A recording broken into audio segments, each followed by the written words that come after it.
stop rogue judges? That's a very important question. We just passed a bill in the House that addresses this very issue and reins in rogue judges from being able to completely undo the will of the American people. Now, when you, the American people, elected President Trump, and he is following through on the agenda that he promised to you. But when a single judge comes in and uses the power of his bench and rules against the president's agenda, he's ruling against the American people. And so we passed that bill in the House to stop judges from doing that, and we look forward to seeing it go through the Senate and making it to President Trump's desk.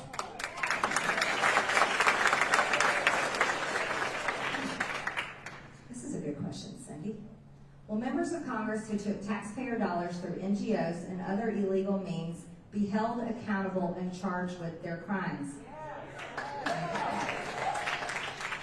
I think NGOs are so interesting. As a matter of fact, my team on the DOJ committee and the oversight staff, we are heavily investigating NGOs. And I'll be holding a hearing on our investigation into NGOs and look forward to having some great witnesses that come before us.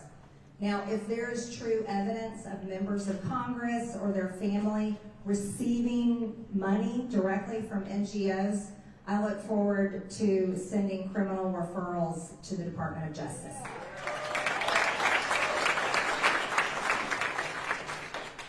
Great question. When will we start seeing voting on legislation to support President Trump's executive orders? Irvin, thank you for that question.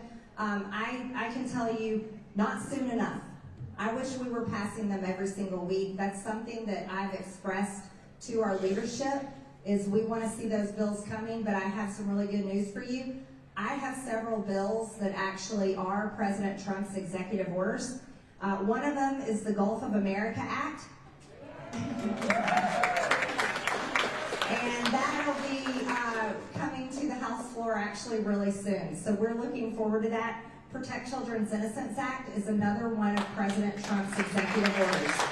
He's serious about protecting children from the trans agenda.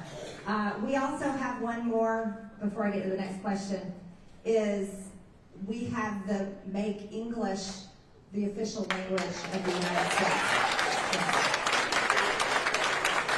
Over 170 countries around the world have an official language. America should have one too, and that's English. Okay. Oh, yep. Why is MTG supporting Musk and DOJ and the slashing of Medicaid, Social Security offices, libraries, and more? This is outrageous, from Sarah.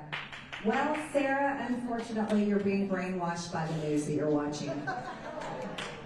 And, you know, a lot of Democrats pride themselves on being educated, and I suggest they educate themselves better. Because I showed you a video in the beginning, I wish you could have seen the whole clip, of Barack Obama literally talking about what we would call today DOJ. And so, Sarah, if you supported Barack Obama as your president, which I'm sure you did, then I'm sure you support Elon Musk and DOJ as well. Now, as far as Medicaid, Social Security, libraries, and more, what we're doing is we're removing waste, fraud, and abuse, and there's nothing more important we can do for you as Americans to protect your Social Security than get rid of the criminals that are stealing it. We have to make sure that we protect Social Security.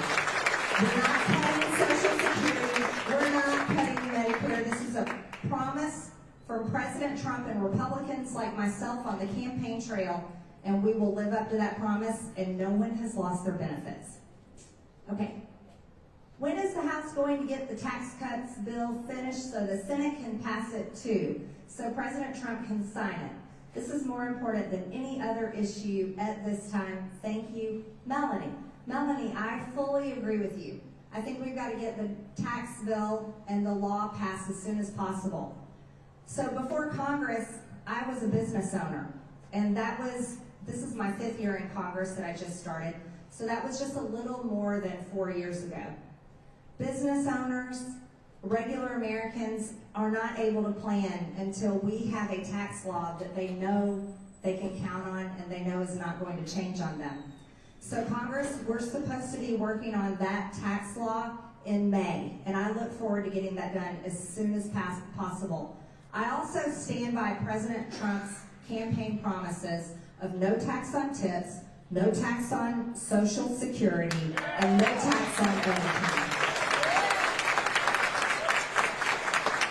I'm also a co-sponsor of the fair tax, so if it were up to me, I would really put that tax law in the paper shredder. All right, let's see, what do we have now? How is Congress working to make Doge cuts permanent from rich? We will be doing that mostly in our reconciliation bill. And a lot of that will happen in the month of May. Hopefully we get that done quickly. That is also going to be about border, energy, and the tax law. As the chair of Doge Committee, I can tell you guys, I want all the Doge cuts permanent. I want to save you as much money as possible and reduce the scope and size of the federal government. And on that note, I have to give President Trump a lot of credit. He, more than anyone else, is reducing the size and scope of the federal government. And so this is a really good thing.